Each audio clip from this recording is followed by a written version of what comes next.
Queridos irmãos, a paz do Senhor Jesus, alegria poder cultuar a Deus mais uma vez, junto com os irmãos aqui na cidade de Uberlândia.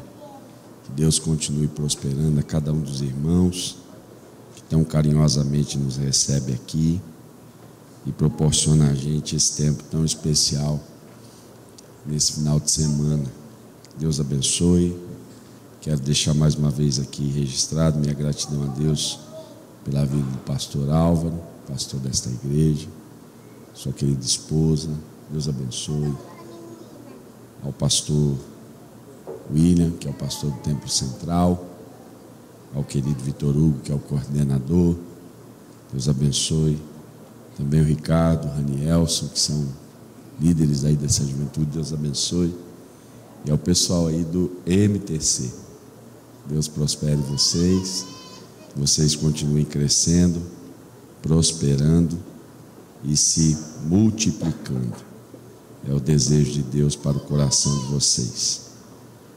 Que hajam muitos casamentos, né, a partir desse congresso. Amém, em nome de Jesus. Deus abra portas que estão fechadas. Amém? E que Deus feche portas que vão ser ruins para vocês. Mas que vocês casem, que eu volte aqui daqui a algum tempo. Já tem um bocado de gente casada, os jovens já tudo novo, diferente, porque o resto casou tudo, um monte de filho para a glória de Deus. Amém? Pelo amém vocês vão casar em 2052, se Jesus não voltar, mas vai dar certo. Deus abençoe também, Emerson, alegria, mano, te ver, estar junto, sempre prazer. E eu quero convidar você que está em pé, permanece em pé, né? O pessoal às vezes na igreja fala, pastor, a gente ficou de pé e tal, mas o mais prejudicado com isso sempre é o pregador. Porque eu fiquei de pé para cantar um tempão e agora vou ficar de pé mais um tempo pregando. Então você é meu parceiro agora, pelo menos por mais um tempinho, amém, irmão? Não se perturbe no coração. É só um minutinho para a gente ler a Bíblia, amém? Você pode abrir sua Bíblia comigo no livro dos Salmos, no Salmo de número 3. Livro dos Salmos, Salmo de número 3.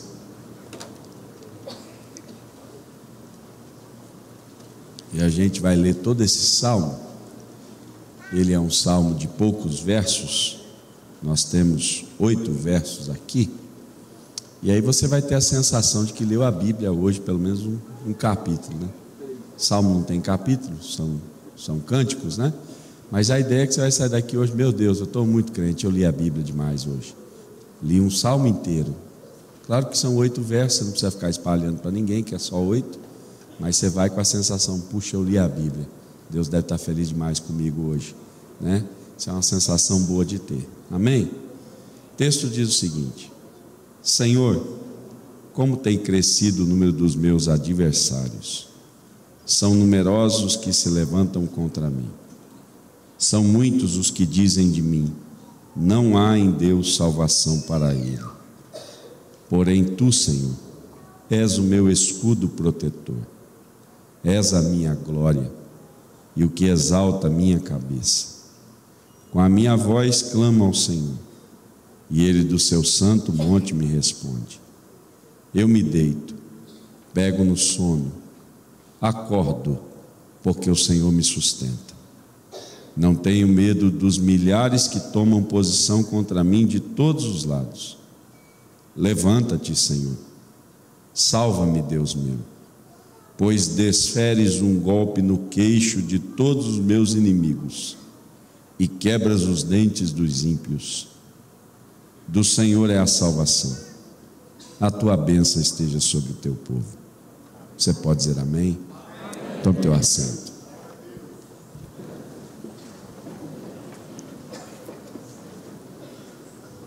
O texto que a gente acaba de ler, ele é de autoria davídica e é atribuído a um período em que o salmista está enfrentando uma grave crise.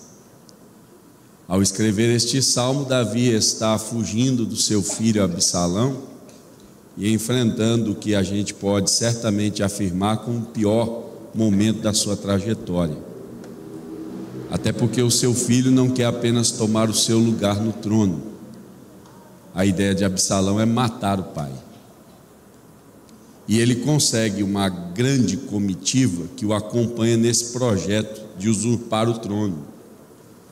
E quando ele consegue invadir Jerusalém, Davi, junto com os seus soldados, o grupo da elite dos seus soldados, conhecidos como valentes de Davi, se põe em fuga em direção ao deserto.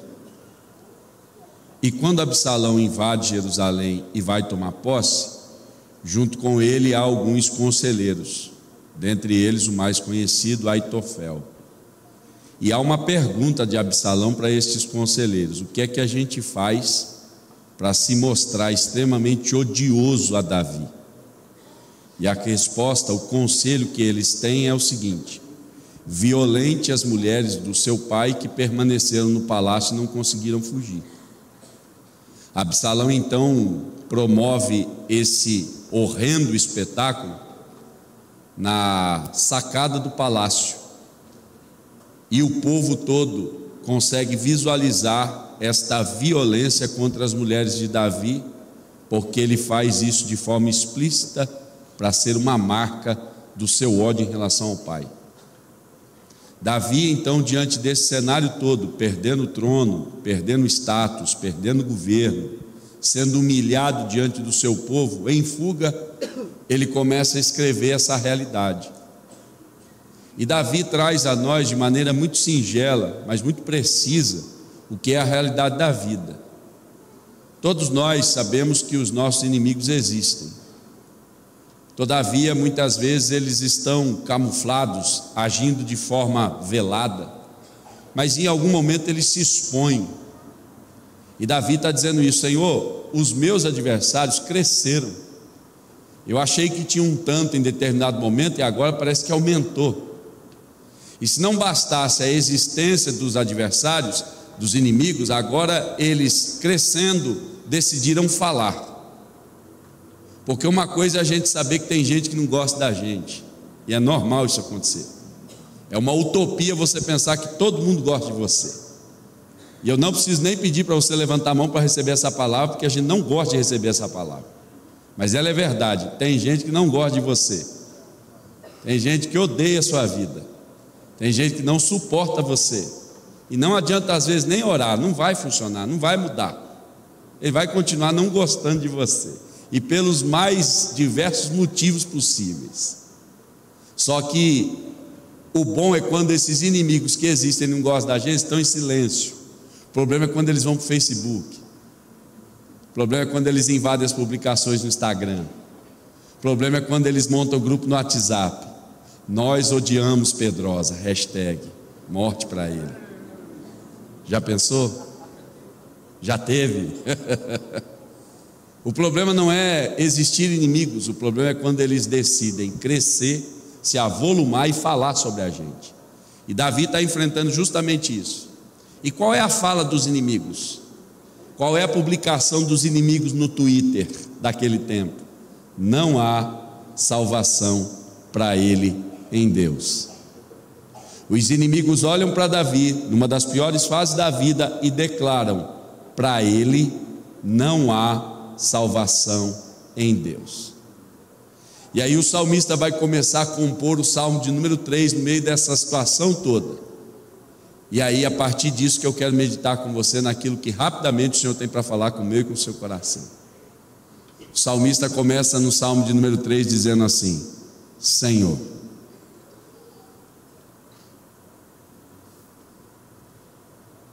O salmista no meio da sua pior crise, o salmista diante de uma das piores circunstâncias já vividas, levanta a voz para começar a falar, e a sua primeira declaração não é sobre aquilo que vive, é sobre o Senhor que está sobre todas as coisas que ele vive. Se existe algo que eu e você precisamos admitir, é o senhorio de Deus em meio às situações que me causam desconforto. Deus não é Senhor da minha história somente quando o meu coração é contentado. Deus não é Senhor da história somente quando a minha vida é favorecida. Existe uma grande crise estabelecida ao longo da humanidade, que os teólogos chamam da teodiceia. É conseguir fazer um link, uma sinergia entre um Deus bom com um mundo mau. É fazer uma sinergia entre um crente fiel e o seu sofrimento. A gente entra em crise quando isso acontece, mas Davi vem nessa noite, através desse salmo, lembrar a minha e a sua vida. Não importa o que eu vivo, o importante é o que eu creio. E o que eu creio é que existe um Senhor que não mudou, apesar das mudanças aqui embaixo. Existe um Senhor que não foi alterado, apesar das alterações terrenas. E nessa noite você precisa ter convicção e certeza de que, independente da sua perda, o Senhor ainda é o mesmo, é Senhor. E o salmista que começa o salmo estabelecendo o senhorio de Deus vai para um outro nível. Ele vai dizer: Senhor, os inimigos se levantaram, cresceram e resolveram falar que para mim não há salvação. E aí ele vai para um segundo nível da revelação. Ele diz assim: mas para mim o Senhor é um escudo protetor. Aleluia. Nessa noite há um convite de Deus para você no meio dessa crise toda. Independente do que você ouve, a pergunta de Deus para mim e para você é: quem Deus é para nós? Quem Deus é para mim? Quem Deus é para você? E o salmista levanta a voz e diz assim: para mim Ele é um escudo protetor. E me encanta essa afirmação de Davi, porque ele é um guerreiro que tem inúmeros elementos do cenário de guerra para usar. Ele poderia dizer: Deus é minha lança, Deus é minha espada, Deus é minha flecha. Mas nesse dia ele se levanta e diz assim: Deus é meu escudo. E por que isso é importante? Porque Davi está dizendo: nesse tempo eu não vejo Deus exterminando meus inimigos, mas nesse tempo eu percebo Deus protegendo o seu escolhido. Deus não está fazendo nada com o lado de lá, mas está me guardando do lado de cá. Davi está dizendo: eu percebo o movimento deles, o ataque deles, mas entre eles e a minha vida existe alguém posicionado e dizendo: te protejo, te guardo, te livro, te mantenho.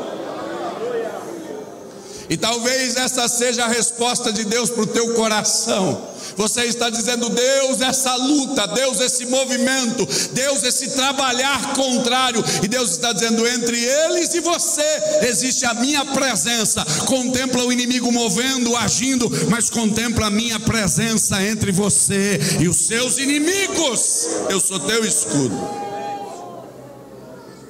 e eu caminho. Davi diz assim: e o Senhor também é a minha glória, é o que exalta a minha cabeça. E alguém ouve isso e diz assim: Davi, você não tem mais trono, Davi, você não tem mais glória, você não tem mais poder, você não tem mais nem o exército todo, você só está com um pequeno grupo. Davi levanta a voz e diz assim: a minha glória nunca foi o que eu tive aqui, a minha glória sempre foi o que eu tive lá. E porque a minha glória é sempre o que eu tive lá, nesse tempo em que tudo perde, eu levanto a cabeça e ando de cabeça erguida. Por quê? Porque quem faz isso não é o resultado da terra, quem faz isso é a presença dele no céu. Vamos ser sinceros, abrir o confessionário aqui. Quem já passou vergonha na vida e andou um período de cabeça abaixo? Quem já passou por isso? Sabe quando você toma aquele tombo, que você baixa a cabeça e diz assim: Senhor, que ninguém veja. E aí você fica um tempo meio acanhado, até você abrir os olhos direitos e dizer assim: quem viu? É esse tempo da vergonha. Davi, no tempo da vergonha, está dizendo assim: estou andando de cabeça erguida. Davi, mas você entendeu o que aconteceu contigo? Eu entendi. Na terra tudo mudou e tudo eu perdi. No céu eu tenho glória. Minha glória não está aqui, minha glória está lá. E porque minha glória está lá, eu levanto a minha cabeça e ando de cabeça erguida. Eu não sou resultado do que a terra me propicia. Eu sou resultado de um Deus que permanece assentado no trono. E se Ele permanece assentado no trono, mude o que mudar aqui embaixo, Ele continua sendo o meu Senhor, a minha glória e o que exalta a minha cabeça. Nessa noite você poderia entender isso e refletir sobre isso. Você pode não ter o que deseja, perdeu o que gostaria, mas nessa noite você pode afirmar: eu ainda tenho um Deus que é a minha glória, e por isso minha cabeça está de pé. Ele faz isso. Caminhemos. Davi, então, após declarar isso, ele vai levantar e vai dizer assim, com a minha voz: eu clamo ao Senhor, e Ele do seu santo monte me responde. Escute uma coisa muito séria. Nós vivemos hoje um cenário muito marcado por um movimento chamado de terceirização. Isso é uma realidade. Isso é uma verdade que veio para se estabelecer e permanecer. A gente não vai mais fazer tudo na vida. Com o passar do tempo, cada vez mais a gente vai dividir atividades com outras pessoas. É por isso que você, a cada tempo, vai perceber: alguém vai ser contratado só para fazer tal serviço, o outro faz outro. E aí a gente pergunta: mas você poderia fazer? Poderia, mas eu resolvi terceirizar isso. Davi me ensina uma lição: no tempo da crise, você pode ter qualquer pessoa te ajudando, mas existe alguém que é extremamente responsável por falar com o Todo-Poderoso no tempo da crise: você.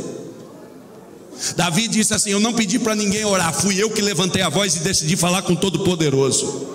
Deus te traz aqui nessa noite para dizer: pode ter muita gente orando por você, mas a tua voz tem que ser ouvida no céu a partir de hoje.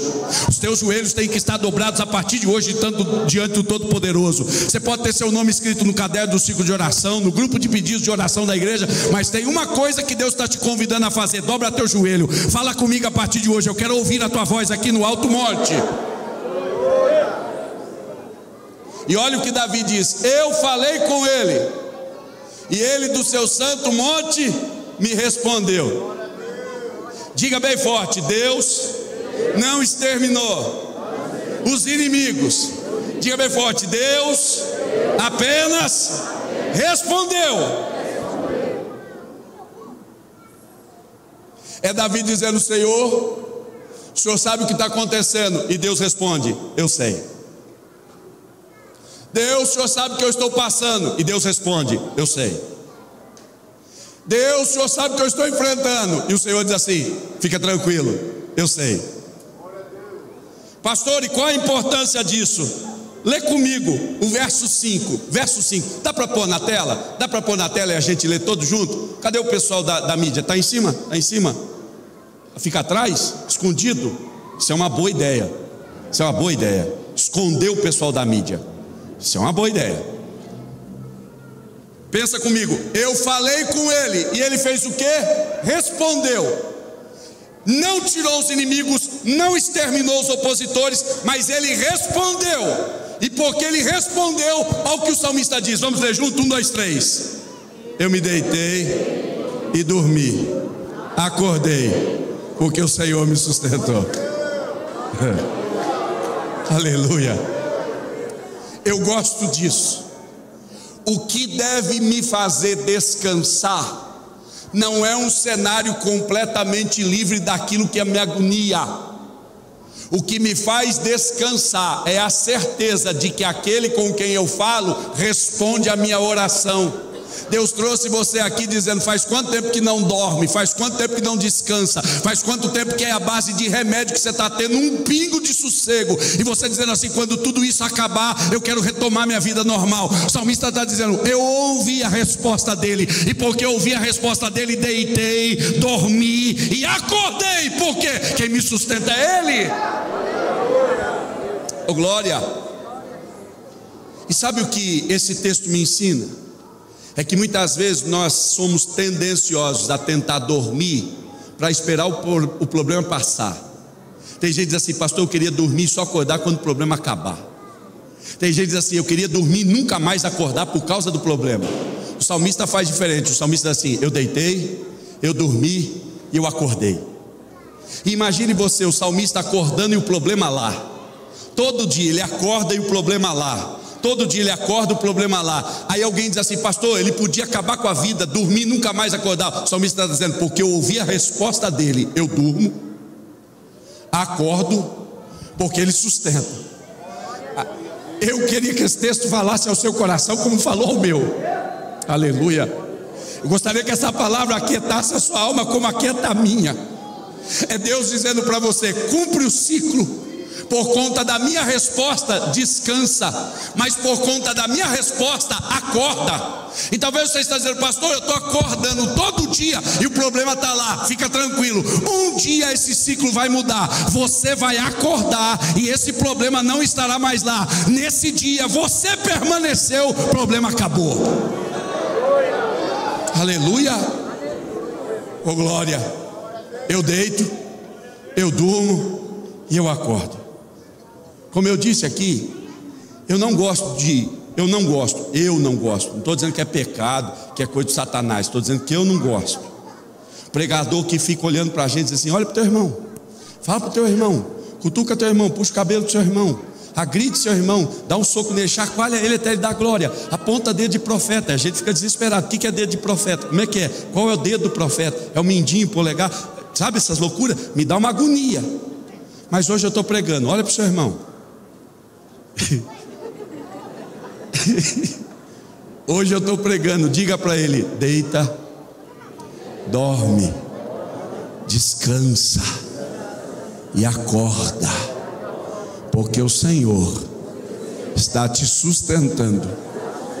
E vai chegar o dia que você vai acordar e não tem mais inimigos.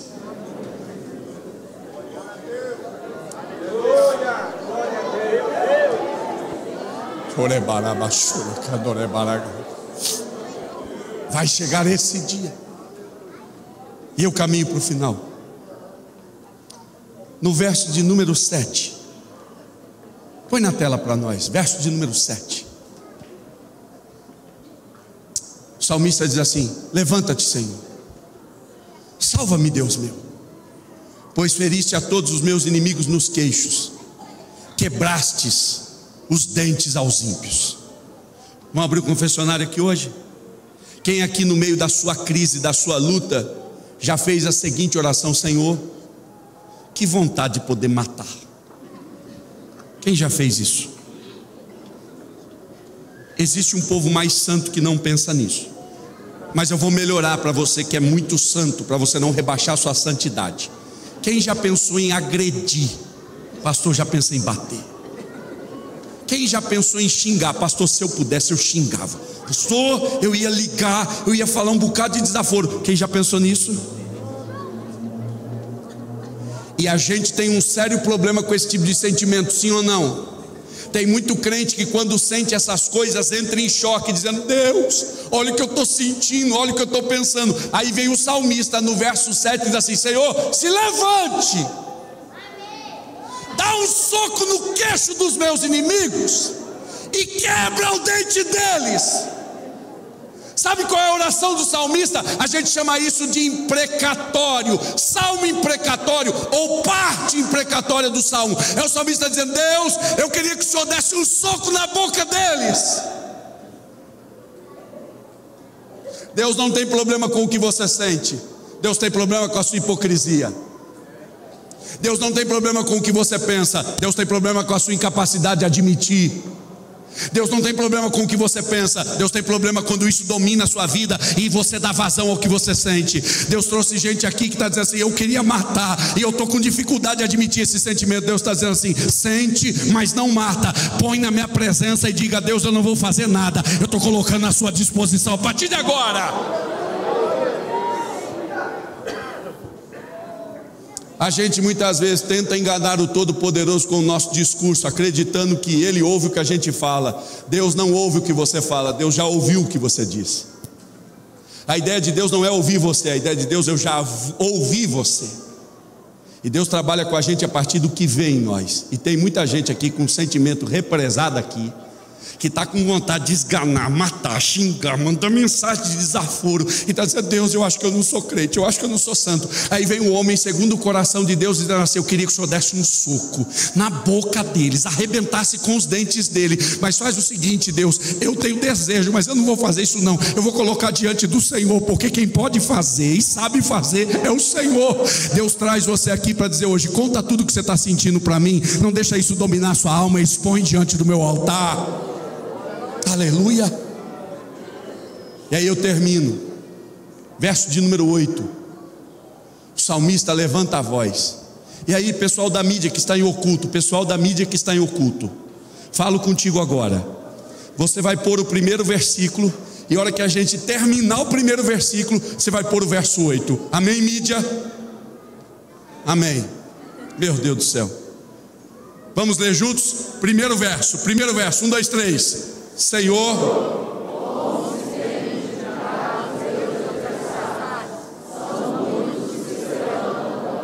verso 8.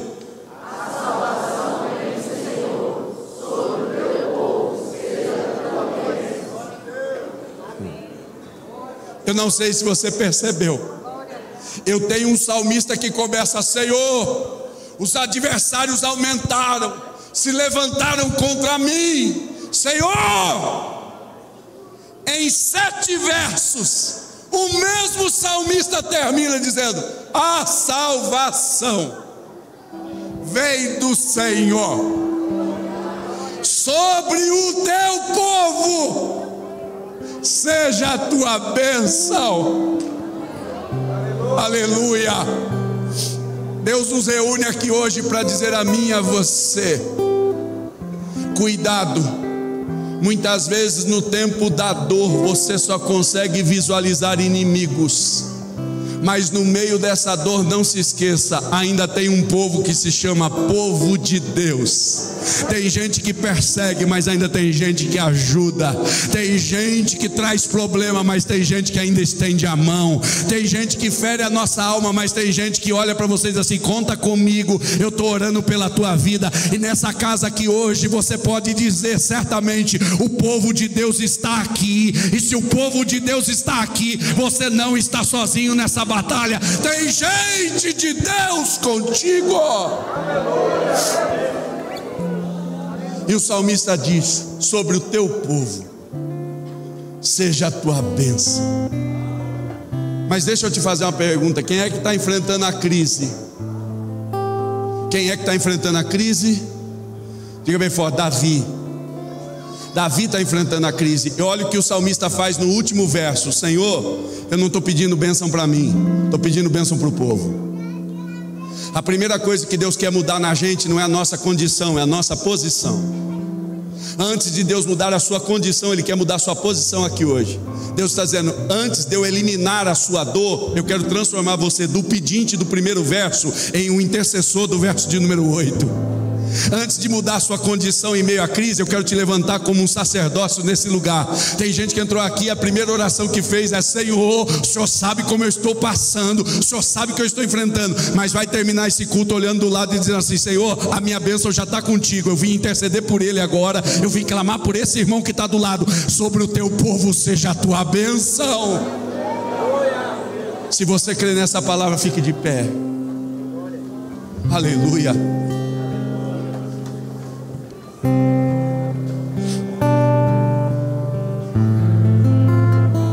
Eu gostaria de encerrar esse tempo de ministração, e a gente passou um pouco do horário, nos perdoe. Como já foi dito aqui pelos pastores, isso poderia acontecer e aconteceu. Mas por favor, não brigue com a gente e use esse momento em seu favor. Mas você não vai usar em seu favor para pedir pela sua necessidade. Você vai exercer isso em seu favor, exercendo o seu sacerdócio. Você começou aqui olhando para a crise, vai terminar esse momento olhando para o lado. Você entendeu que Deus veio falar contigo? eu não estou tirando tua dor hoje, mas estou te colocando numa outra posição hoje. Você não é mais o pedinte de livramento, você é o intercessor pelo que está do lado. Você não é mais aquele que diz assim: ah, pastor, como eu estou enfrentando crise. Você é aquele que olha do lado e diz assim: minha salvação vem do Senhor. Eu confio que já está tudo pronto. Sobre o povo dele é que vai ter bênção nessa noite. Sobre esse meu irmão, sobre essa minha irmã. Eu gostaria que a gente terminasse esse momento, você orando por alguém do seu lado. Você não vai pedir nada por você, você não vai pedir nada pela sua vida, você não vai pedir um livramento para Deus. Você vai olhar do lado e vai dizer assim: é sobre ele, Pai, é sobre a vida dele, é sobre a história dele, é sobre a casa dele, é sobre o ministério dele, é sobre ele. Você consegue fazer esse exercício aqui nessa casa hoje? Pessoal da orquestra, tudo certo? A gente consegue fazer isso hoje, em nome de Jesus? Você consegue encontrar esse irmão aí que talvez você não consegue conversar muito com ele, e nessa noite orar por ele nesse lugar? Juventude MTC, você consegue fazer isso hoje? Você não vai pedir nada por você, você não vai clamar nada por você, mas você vai levantar a voz dizendo: Senhor, a minha bênção já está contigo, o meu livramento já está na glória, o Senhor já tem tudo pronto, eu sei que está tudo pronto. Eu vim clamar por quem está do lado, eu vim pedir pelo seu povo.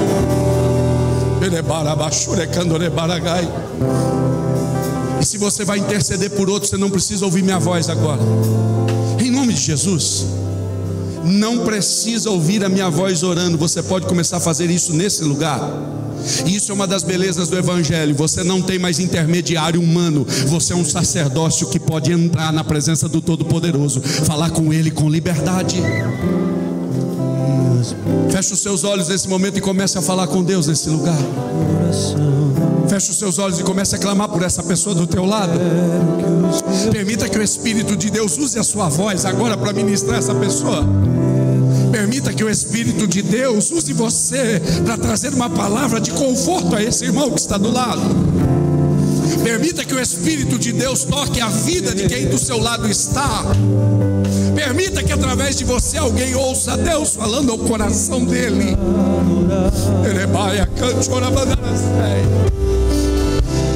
Aleluia.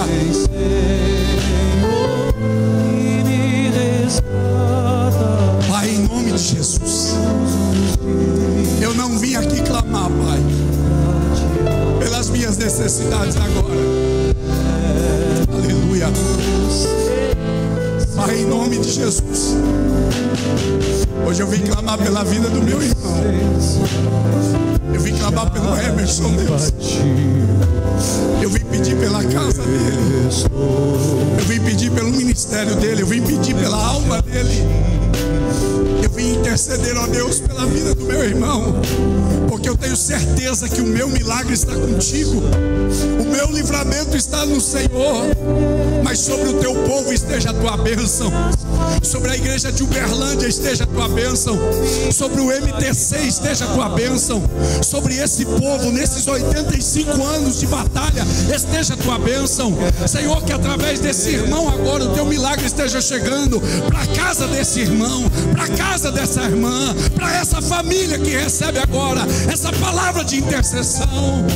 Ele vai a cantar. Não quero que em mim se perca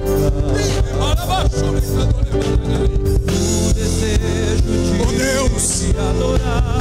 Manifesta nessa noite o teu cuidado a esse teu filho. Manifesta o teu cuidado nessa noite a essa tua filha. Transforma essa realidade a partir de hoje. Eu sei que tu és o nosso escudo, tu és a nossa glória. Então ouve a nossa intercessão. A gente quer ouvir a tua resposta, e por isso descansaremos, e por isso repousaremos, mas levantaremos acreditando no teu sustento em todo o tempo.